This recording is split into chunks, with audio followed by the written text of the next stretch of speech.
Teşekkür istersen.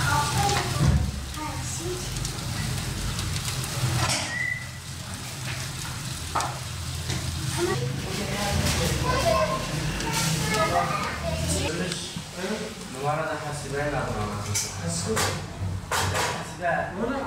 Ne bileyim ama.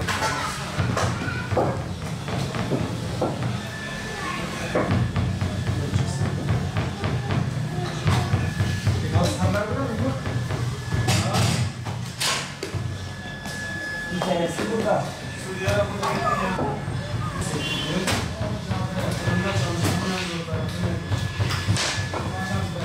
Kaç saat çalışıyorsunuz? Tamam, ayda 40 saat. Durmayın 3-4 saat.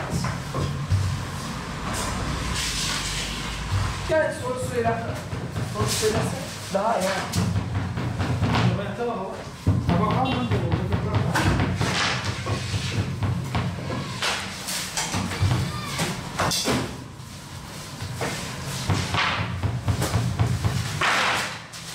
Hayır, sen bak.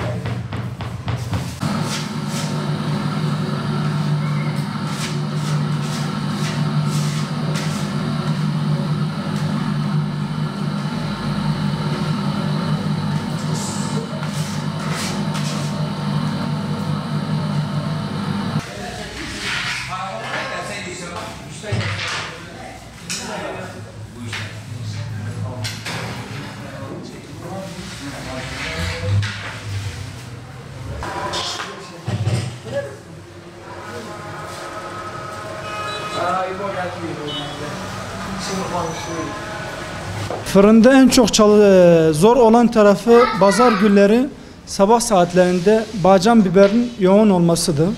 Artı insanların o yoğun olduğu saatte sabırın olmadığı bir dönemde oluyor.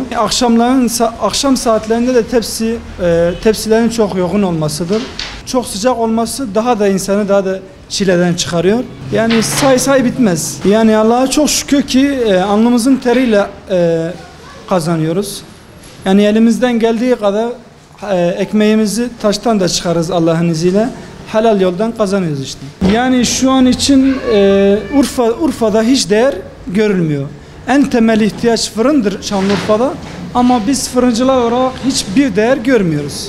Şu anda fırıncının zor olduğu bir dönemde şu anda un fiyatlarımız çok yüksek. Artı odun fiyatlarımız çok yüksek. Ekmeğin maliyeti çok yüksek. Artı ekmek fiyatları şu anda 12 TL'ye yükseldi. Tabii bu bölge için, insanlar için çok zor bir şeydi. Ağır bir yüktür. Ama yani elimizden gelen bu kadardır. Yani ekmeğin 12 TL olmasının en büyük sebebi, en büyük etkeni odun ve unun çok yüksek olmasıdır. Yani artı mayanın, harmanotonun, yani işçinin giderleri, fırının giderleri derken yani ekmeğin bu kadar bu maliyette olması bence normaldir. Un ve oduna bir çözüm olursa ekmek daha da uygun olabilir. Vallahi bizi çok pis ediyor abi. Yani havalar zaten çok sıcaktır. Hamdolsun çok şükür evimize halal lokma götürüyoruz, o bize yeter. Allah'ın yardımıyla genellikle saat yani 9-10 saat arası çalışıyoruz. Daha fazla da olabilir yani. Normal soğuk suyla seriliyor, başka bir şeyle serildiğimiz yok. Valla bayağı bizi yoruyor. Çok yoruyor ama mecbur da bir şeyler yapmaya çalışıyoruz yani. İnsanlarla diyalog, o bizi bayağı yoruyor yani. Günlük 8 civarı çalışıyorum, 8 saat civarı. Urfa'da zannetmiyorum takdir ediliyor. O kadar ilgi görmüyor yani. Ona bayağı bir zam geldi. Tabii ki işçilere de bir zam yapmak gerekir. Yani mecbur yapıldı bu zam.